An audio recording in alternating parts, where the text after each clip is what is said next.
이제 이어서 우리 두 번째 동유럽에 대해서 같이 이야기를 해보도록 할게. 그래서 이제 동부유럽에는 생각보다 국가가 너무 많아. 예를 들어서 그 어디지? 발칸반도 그 지역에도 이제 나라가 굉장히 많고, 그리고 옛날에 이제 소련과 한 나라였던, 소련에 속해 있었던 그런 지역에서도 이제 독립한 국가들이 많기 때문에 그 중에서 5개의 국가를 고르는 게 굉장히 힘들었는데, 그래도 일단은 그 국가를 다 하다 보면은 우리 한 3시간 정도 동부유럽에 대해서만 이야기를 해야 돼서, 그러면은 선생님도 힘들고 여러분들은 더욱 힘들겠지. 그래서 일단은 5개의 국가만 골라봤어. 그래서 이 5개의 국가들에 대해서만, 다른 국가들도 물론 중요하지만 일단은 이 5개의 국가들에 대해서만 같이 이야기를 해보도록 할게. 동부유럽에서 우리가 첫 번째로 알아볼 국가는 바로 체코라는 국가야. 체코라는 국가는 이제 수도는 프라하에 위치를 하고 있고, 체코에서는 무엇보다도 프라하가 관광지로 아주 유명한 지역이거든.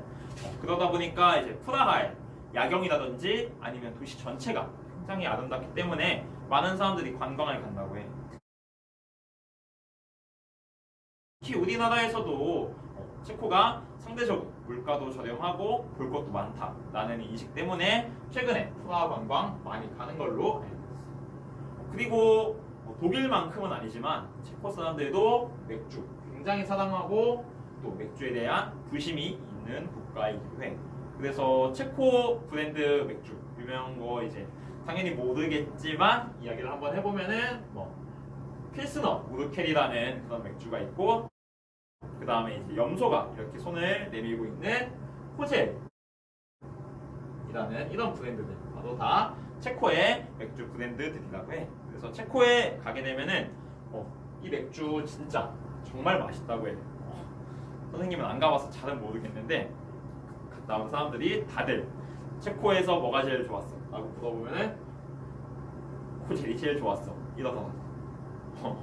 이어서 이제 체코에 들어봤을려나 모르겠는데 모르겠는데 유명한 보석 가공하는 그런 업체인 브랜드 스와로브스키의 본사가 체코에 있다고 하고, 마지막으로 여러분들도 이것을 봤을려나 모르겠어. 페트로메트라는 애니메이션, 그 뭔가 좀 이렇게 하얗고 뭉툭한 애들이 말없이 막 이렇게 행동으로만 웃기는 그런 애니메이션, 이 애니메이션 처음 만든 데가 바로 이 체코라는 나라라고 해.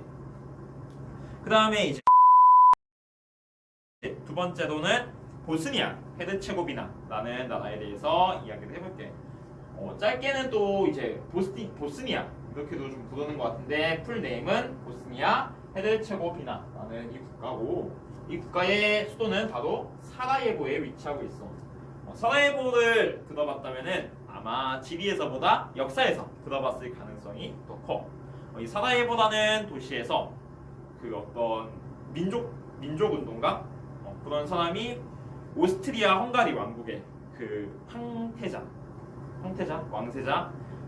왕세자를 쏴서 죽이는 그런 사건이 있었고, 이것을 우리는 사라예보 사건이라고 하는데, 이 사건으로 인해서 1차 세계대전이 시작되었다고 합니다.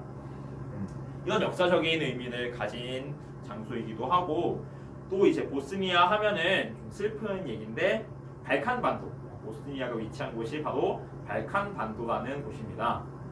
이 발칸반도에 원래는 유고라고 이제 인종이나 민족, 종교가 다른 그런 사람들을 한데 묶어놓은 그런 국가가 있었는데, 여기에서 이제 당연히 오랫동안 따로 살던 사람들을 한 군데로 묶어놓으니까 갈등이 있을 수밖에 없었겠지.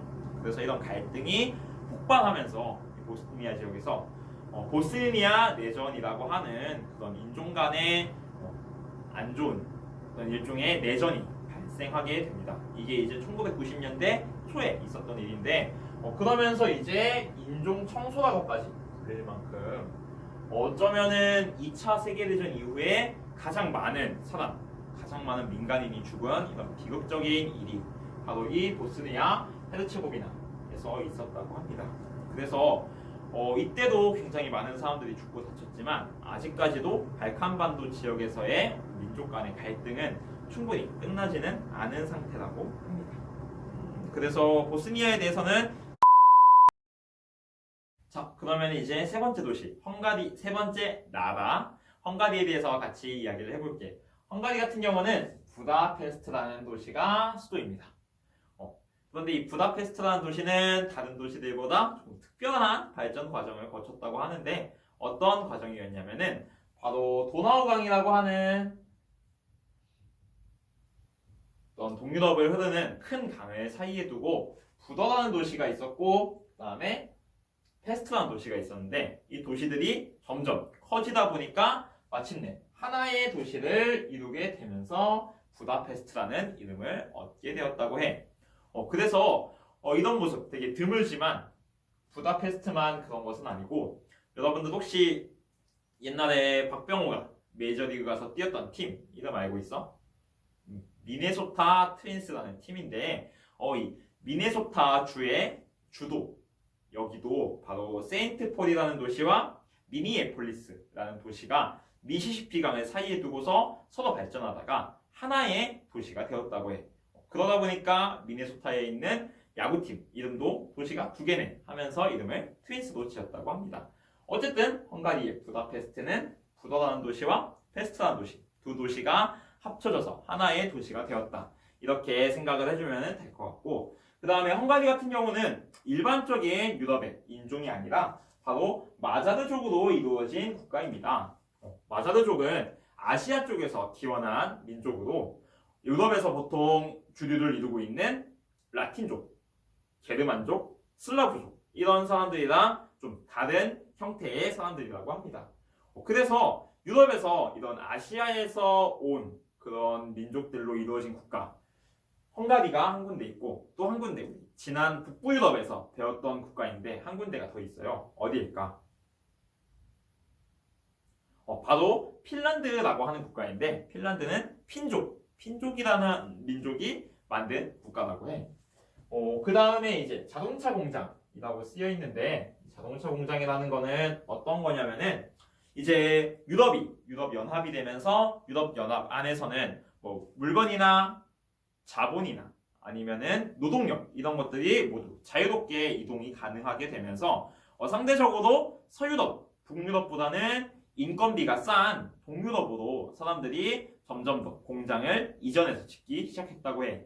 그래서 이 헝가리 같은 경우도 이런 이전한 공장에 그런 어떤 이득을 본 케이스인데 그래서 헝가리에 가게 되면은 뭐 BMW 아니면은 아우디 그리고 벤츠 이런 공장들을 전부 다 독일이 아니라 헝가리에서 볼 수가 있다고 해.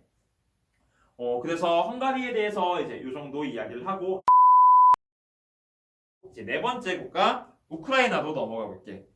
우크라이나 같은 경우는 키예프라는 도시가 수도이고 그다음에 제일 먼저 흑토라고 하는 이야기가 있는데 흑토는 말 그대로 흙이 무슨 색이다? 검은색이다 라고 생각을 하면 될 것 같아. 이 우크라이나 지역은 상대적으로 좀 건조하고 날씨는 쌀쌀한 편이면서 땅에서 나무가 자라기보다는 풀들이 자라는데 풀들은 자랐다가 가을에 죽고 또 봄에 돋았다가 가을에 죽고 이러면서 땅에서 영양분을 꾸준히 뺏어가기보다는 뺏어갔다가 죽고 뺏어갔다가 죽고 하면서 땅이 계속 비옥하게 유지되는 데에 기여를 한다고 해. 그래서 우크라이나는 어떤 밀농사, 밀밭이 잘 발달한 나라라고 해. 그 다음에 최근에 어떤 그 다큐도 나왔었지. 체르노빌 원자력 발전소 이제 유출 그런 사고였는데 이 체르노빌이 바로 우크라이나에 위치하고 있는 도시이고 이곳에 있었던 원자력 발전소가 이제 그때 이제 1991년이지 그때 문제가 됐었다고 합니다. 그때는 이제 이 우크라이나도 소련의 일부였을 때고 그래서 지금도 이제 우리 바로 옆에 일본에서도 방사능과 관련해서 문제가 되고 있는데 우크라이나도 이제 그런 것과 관련해서도 어쩌면 역시 민감하거나 혹은 피해를 본 국가 중에 한 군데라고 알면 될 것 같아. 마지막으로 우크라이나의 얄타라는 도시가 있는데 이 얄타라는 도시가 2차 세계대전에 1945년쯤 되면은 이제 독일이 항복할 그런 것들이 거의 확실시 되니까 이때 독일을 처리를 어떻게 할지 이렇게 이야기를 하기 위해서 소련, 미국 그리고 중국 이런 나라들의 정상들이 모여서 이야기를 했는데 그때 얄타라는 도시에서 모였대. 그래서 얄타 회담이라는 이름이 붙었다고 합니다. 이 얄타라는 도시도 우크라이나에 있는데 그렇게 규모가 크지는 않은 도시라고 해. 그래서 우크라이나는 이 정도까지 같이 이야기를 해볼게. 마지막으로 이제 우리 러시아. 역시 러시아 땅덩어리답게 콘텐츠도 이야기할 거리도 좀 많아 보이네. 러시아에 대해서 이야기를 해볼게. 러시아의 수도는 바로 모스크바에 위치를 하고 있어. 러시아 하면은 그리고 뭐니 해도 우리나라의 세계에서 가장 큰 국토를 자랑하는 나라이기도 하지. 그래서 러시아라는 나라 자체가 두 개의 대륙에 걸쳐 있다고 그렇게 이야기를 해. 그래서 러시아를 유럽 러시아 그리고 아시아 러시아 이렇게 구분하기도 하는데 그 경계가 바로 오라의 산맥이라고 하는 산맥이야. 그래서 이 오라의 산맥 한번 지리부도나 국어스를 통해서 찾아본다면은 어디쯤에 이제 오라의 산맥이 있고 그래서 대략 어디까지를 좀 유럽으로 보는구나 이렇게 생각을 하는데 도움이 될 수가 있을 것 같네. 그 다음에 이제 시베리아 횡단열차라고 하는 게 좀 낫겠다. 시베리아 횡단열차라고 하는 이 정말 기차 타고 일주일을 보낼 수 있는 쉽지 않은데 기차 타고 일주일을 보낼 수 있는 그런 기차가 이제 또 러시아에 다니고 있지. 모스크바부터 이제 동쪽 러시아의 끝까지를 모두 이어주는 이 시베리아 횡단열차인데 시베리아 횡단열차의 반대쪽 종착지 혹은 출발점은 최근에 이제 관광지로도 많이 유명한 어떤 그 대게 아니면 랍스타 이런 거 먹으러 가는 블라디보스토크라는 곳이 시베리아 횡단열차의 종착점이라고 합니다. 그래서 시베리아 횡단열차는 정말 시베리아를 다 지나오기도 하고 그래서 타본 사람에 의하면은 어떤 날은 끝없이 숲만 나타나기도 하고 어떤 날은 끝없이 황무지만 나타나기도 하고 그래서 시간이 어떻게 가는지도 모르겠고 또 가다 보니까 시차가 바뀌니까 나도 모르게 계속 더 빨라지거나 더 느려지는 그런 경험들도 할 수 있다고 하네. 최근에 그 예능 중에 시베리아 선발대라는 예능도 역시 이 시베리아 횡단열차를 타면서 있는 일들을 그리고 있으니까 혹시 시베리아 횡단열차에 대해서 궁금하다면 그 예능을 한 번쯤 보는 것도 좋을 것 같아. 선생님은 되게 재밌게 봤어. 그리고 마지막으로는 여기 칼리닌그라드라고 하는 곳인데 월경지라고 같이 쓰여 있지. 그래서 월경지라는 것은 한 나라의 어떤 영토 중에 하나인데 그 영토까지 직접 이어져 있지가 않아. 우리나라인데 우리나라를 가려면은 다른 데를 거쳐서 가야 된다. 이런 곳이라고 알아두면 될 것 같아. 그래서 칼리닌그라드는 러시아인데 러시아 본토에 있기보다는 동유럽 아니면 중부 유럽 그 어딘가에 이쯤에 위치하고 있어. 혹시 지리부도를 가지고 있거나 아니면 구글 지도를 켤 수 있으면은 거기에 칼리닌그라드 혹은 검색을 해보아도 좋고 지리부도를 가지고 있으면은 에스토니아, 라트비아, 리투아니아 이런 국가들을 찾을 수 있을 거야. 아마 러시아에서 왼쪽으로 유럽 쪽으로 조금 가다 보면 그 어딘가에 칼리닌그라드라고 찾을 수가 있을 거야. 그래서 이 칼리닌그라드 하면은 여러분이 알만한 것이 한붓 그리기라고 이제 수학 시간에 들어봤지. 그래서 한붓 그리기로 유명한 퀘니헤스베르그의 다리, 이 다리가 실제 칼리닌그라드에 있대. 그리고 철학자 중에 칸트라는 사람 굉장히 유명하지. 이 칸트라는 사람이 살았던 곳도 역시 이 칼리닌그라드에 해당한다고 합니다. 그래서 우리 지금까지 또 5개의 동부 유럽 국가에 대해서도 이야기를 해봤는데 동부 유럽은 처음에 이야기했던 것처럼 나라가 훨씬 더 많아. 그래가지고 우리가 지금 못 다룬 국가가 벨로루시, 몰도바, 크로아티아, 루마니아, 세르비아, 슬로바키아 아니면 몬테네그로, 알바니아, 마케도니아, 아까 얘기했던 에스토니아, 라트비아, 리투아니아 이런 나라들이 있거든. 그래서 이 나라들 중에서 딱 한 나라만 선생님이 또 다음 시간에 올려줄 테니까 여러분들이 한번 찾아보고 그리고 궁금하다 싶은 나라를 선택해 주면 돼. 말하고 보니까 폴란드도 이야기 안 했네. 이렇게 동부 유럽에는 훨씬 더 많은 나라들이 있어.